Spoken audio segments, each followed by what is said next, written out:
भारत माता की, भारत माता की, भारत माता की। वंदे वंदे वंदे। सरदार पटेल, सरदार पटेल, सरदार पटेल।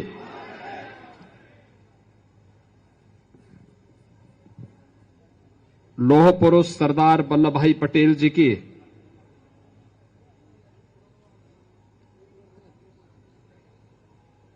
जयंती के 150 वर्ष पूर्ण होने के उपलक्ष्य में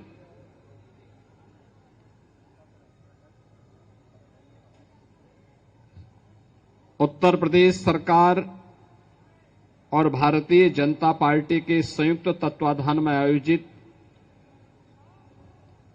एकता यात्रा के शुभारंभ कार्यक्रम में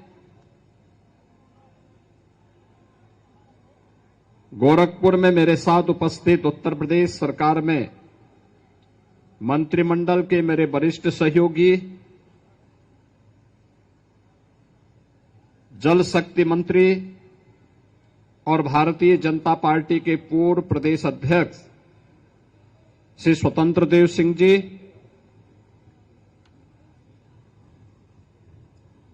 गोरखपुर के महापौर डॉक्टर मंगलेश श्रीवास्तव जी, भारतीय जनता पार्टी के प्रदेश के उपाध्यक्ष और विधान परिषद के सदस्य डॉक्टर धर्मेंद्र सिंह जी,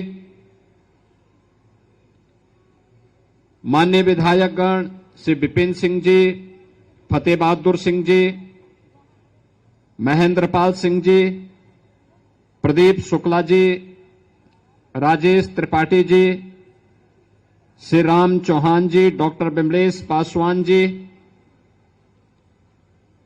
इंजीनियर श्रवण निषाद जी, महानगर के संयोजक श्री राजेश गुप्ता जी, राज्य महिला आयोग की उपाध्यक्ष श्रीमती चारू चौधरी जी, महामंत्री महानगर और इस कार्यक्रम का संचालन कर रहे श्री इंद्रमणि उपाध्याय जी, भारी संख्या में एकता यात्रा कार्यक्रम में उपस्थित भारतीय जनता पार्टी, विभिन्न सामाजिक सांस्कृतिक संगठनों से जुड़े हुए उपस्थित बहनों और भाइयों,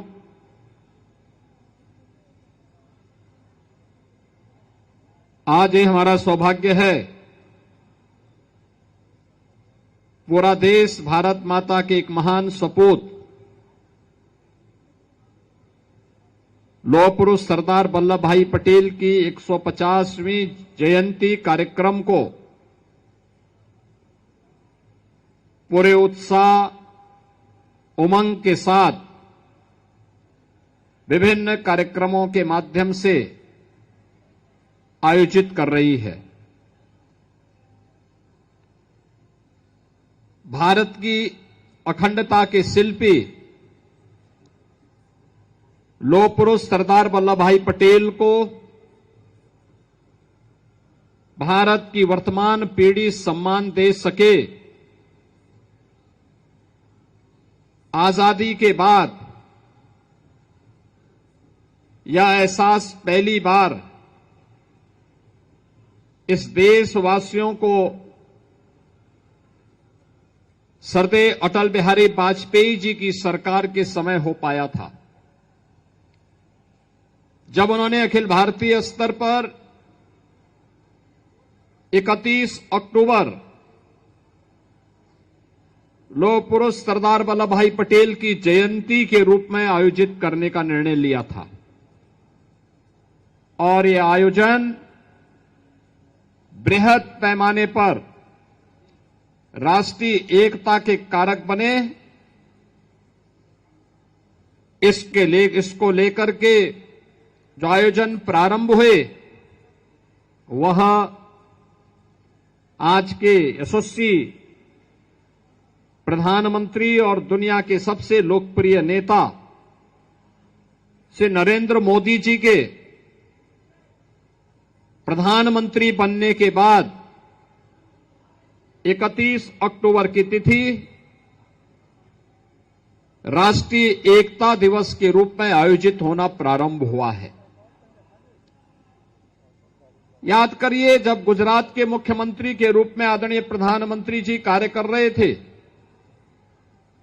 तब उन्होंने नर्मदा नदी पर जो सबसे बड़ा डैम बनाया था, उसका नाम सरदार सरोवर रखा। सरदार सरोवर डैम के माध्यम से उन्होंने एक ऐसे स्थल को जो वीरान था, आज देश और दुनिया का एक बेहतरीन टूरिज्म के डेस्टिनेशन के रूप में स्थापित कर दिया। कारण है लौह पुरुष सरदार वल्लभ भाई पटेल की जो प्रतिमा है, दुनिया की जितनी भी प्रतिमाएं अब तक बनी हैं, उन सब में सबसे विशाल और विराट प्रतिमा केवड़िया गुजरात में सरदार सरोवर के तट पर लगी है। ये प्रतिमा यूनिटी ऑफ स्टैच्यू है, भारत की एकता की मूर्ति है, जो लौह पुरुष के रूप में पूरे भारत को मार्गदर्शन दे रहा है। और गुजरात के सरदार सरोवर के तट पर स्थित प्रतिमा केवल एक प्रतिमा नहीं है। याद करिए, जब मोदी जी मुख्यमंत्री थे, गुजरात के मुख्यमंत्री के रूप में उन्होंने पूरे देश से भारतीय जनता पार्टी और उसके आनुषंगिक संगठनों से 2013 में अन्नदाता किसानों से, श्रमिकों से, नागरिकों से लोहा एकत्र करवाया था।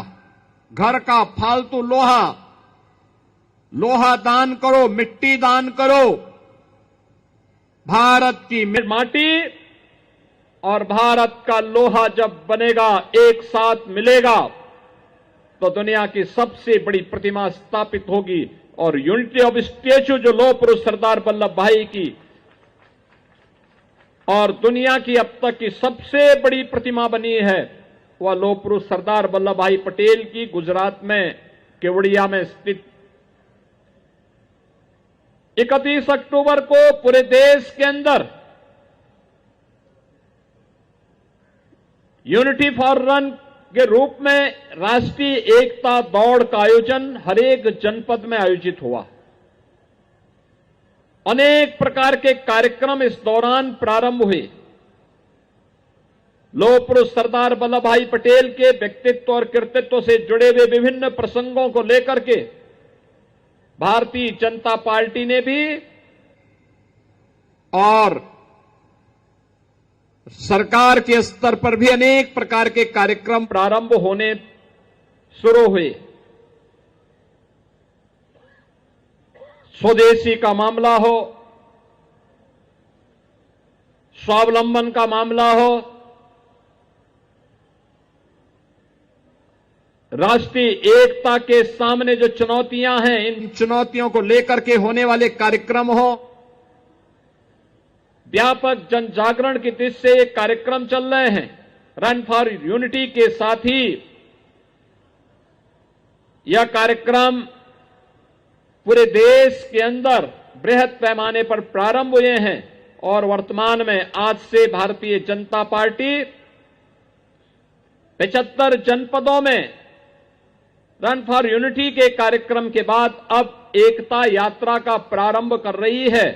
और इसमें मेरा सौभाग्य है कि मुझे बाबा गोरखनाथ की इस पावन धरा पर आप सबके बीच में इस एकता यात्रा कार्यक्रम का शुभारंभ करने का अवसर प्राप्त हो रहा है।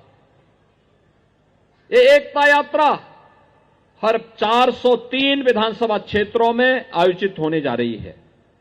हर विधानसभा क्षेत्र में 10 किलोमीटर की यात्रा, व्यापक जन जागरण के कार्यक्रम, स्वदेशी और स्वावलंबन को ध्यान में रख करके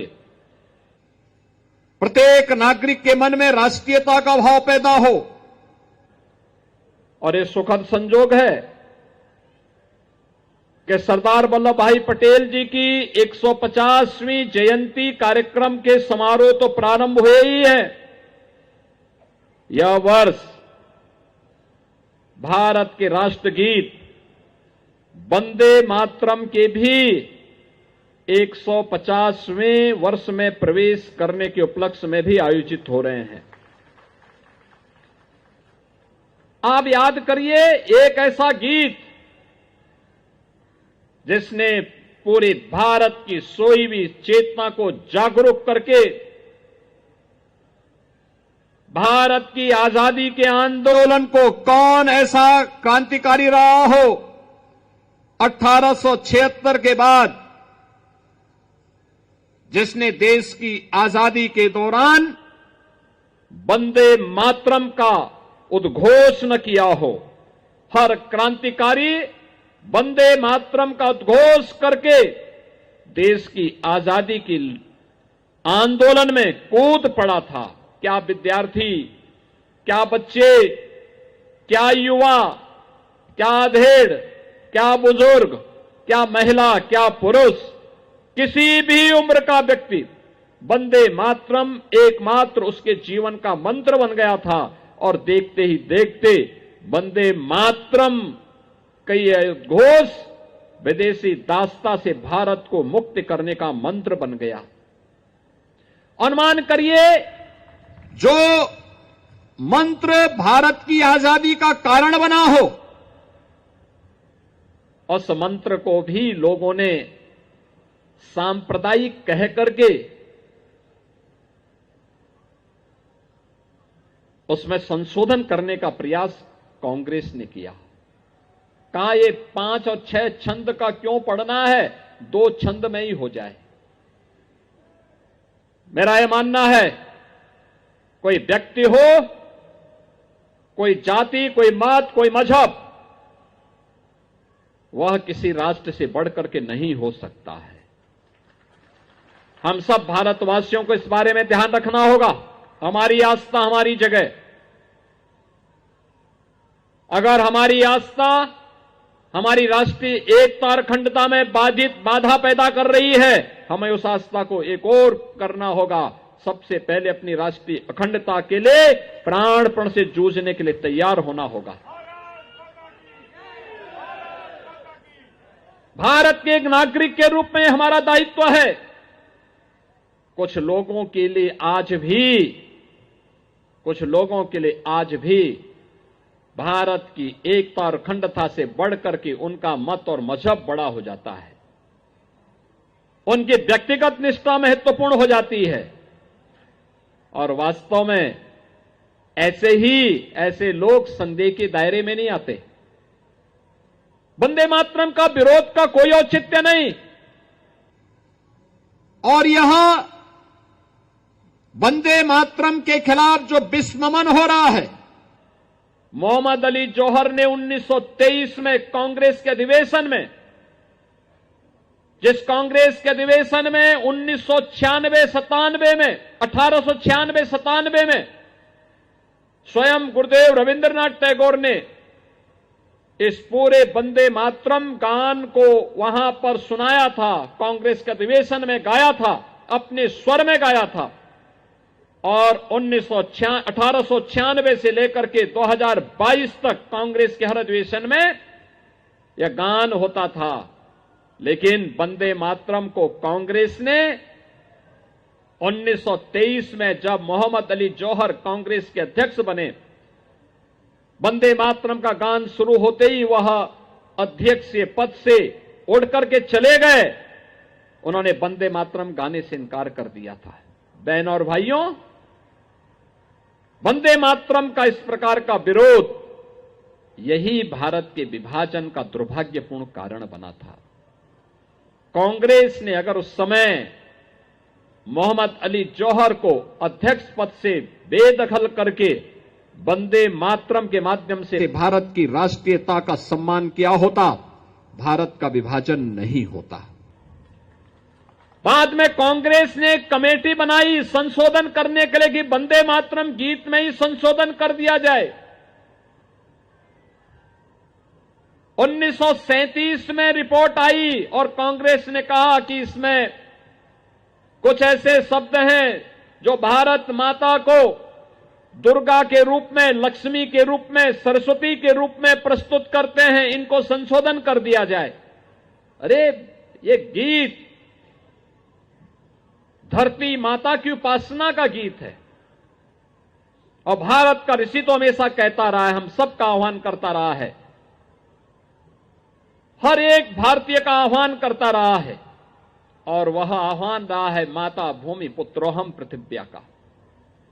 हम सबके संस्कार है, धरती हमारी माता है, हम सब इसके पुत्र हैं और पुत्र होने के नाते अगर मां के सम्मान में कहीं कोई आंच आती है, एक पुत्र के नाते हमारा दायित्व बनता है कि हम उसके खिलाफ खड़े हों।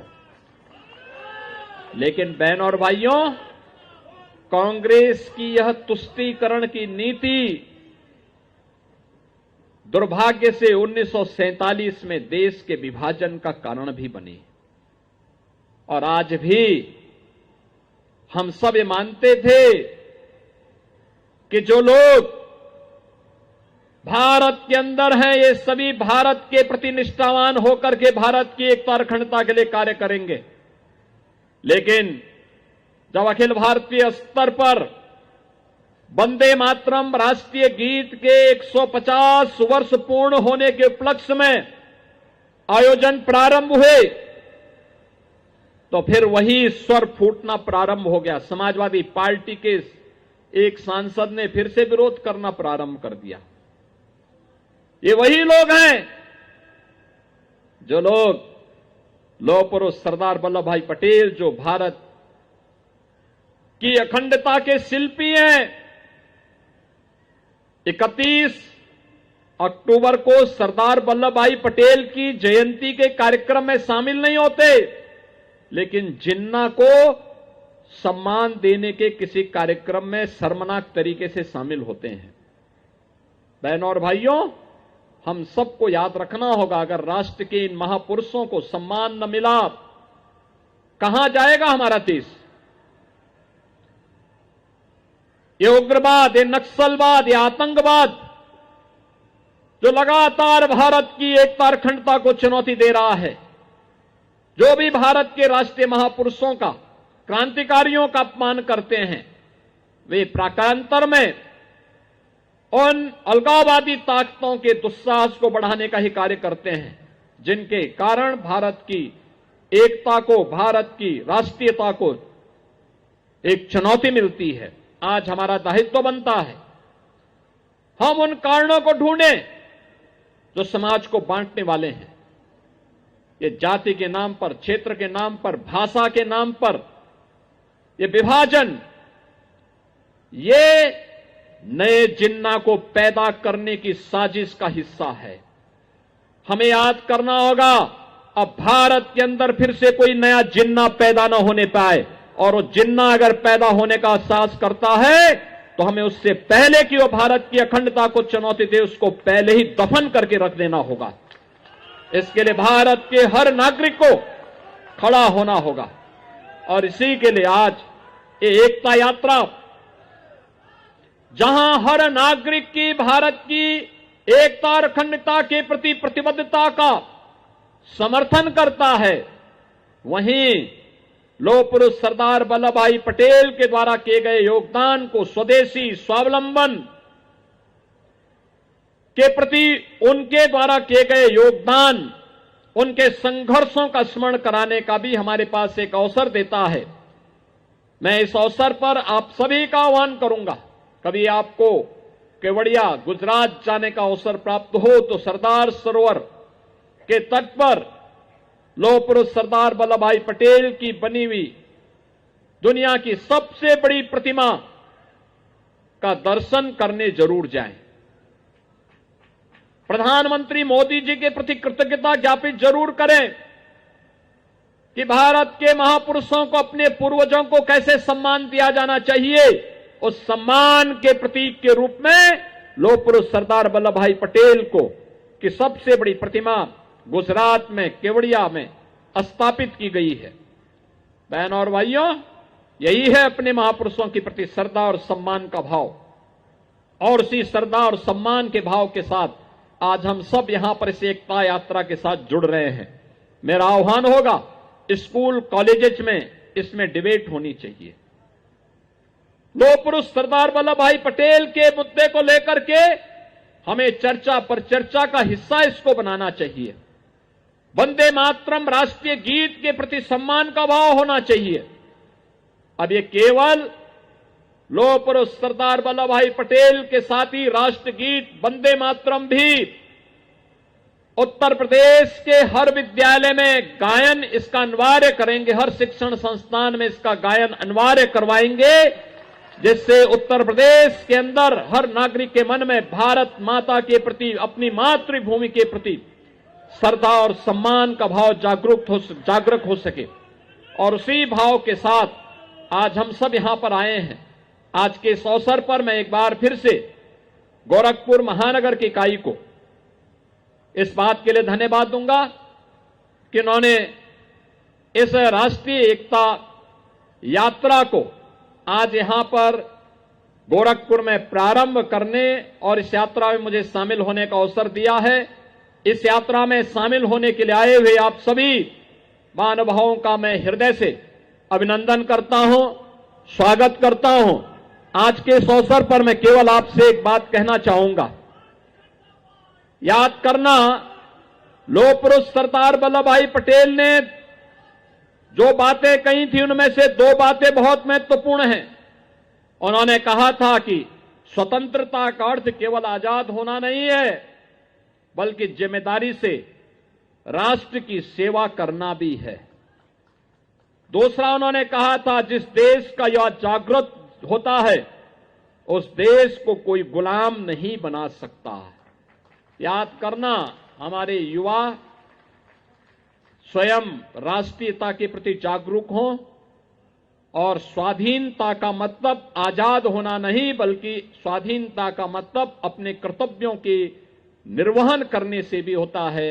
यही लोह पुरुष सरदार वल्लभ भाई पटेल का मार्गदर्शन है। आज के इस अवसर पर मैं भारत माता के महान सपूत लोह पुरुष सरदार वल्लभ भाई पटेल की स्मृतियों को नमन करते हुए राष्ट्रगीत के रचयिता बंकिम चंद्र चट्टोपाध्याय को भी विनम्र श्रद्धांजलि अर्पित करते हुए उनकी स्मृतियों को भी नमन करता हूं। आप सबके प्रति अपनी शुभकामनाएं देता हूं और आप सबसे मैं इस बारे में आह्वान करूंगा कि एकता यात्रा में आप चलेंगे, अनुशासन झलकना चाहिए, नारा भारत माता का होना चाहिए, राष्ट्रीय महापुरुषों के प्रति सम्मान का भाव होना चाहिए। इस विश्वास के साथ ये मेरा सौभाग्य है कि 1857 की प्रथम स्वातंत्र समर की वीरांगना रानी लक्ष्मीबाई की मूर्ति पर पुष्पांजलि करने के साथ ये यात्रा प्रारंभ हो रही है। टाउन हॉल चौराहे पर हम लोग राष्ट्रपिता महात्मा गांधी को सम्मान देंगे। वहां पुष्पांजलि करने के बाद ये यात्रा गोलघर होते हुए और सीधे अपने मार्ग से होते हुए काली मंदिर पर, जो वहां पर लोह पुरुष सरदार वल्लभ भाई पटेल की प्रतिमा पर माल्यार्पण करने के उपरांत अपनी यात्रा आगे जाएगी और फिर इसका समापन गीता वाटिका में समारोप होगा। हम सब जो भी यात्रा के साथ जाएंगे, पूरी शालीनता के साथ, पूरे उत्साह के साथ, पूरे अनुशासन के साथ इस आयोजन का हिस्सा बनेंगे। इस विश्वास के साथ आप सबके प्रति मैं हृदय से अपनी शुभकामनाएं देता हूं। धन्यवाद। जय हिंद।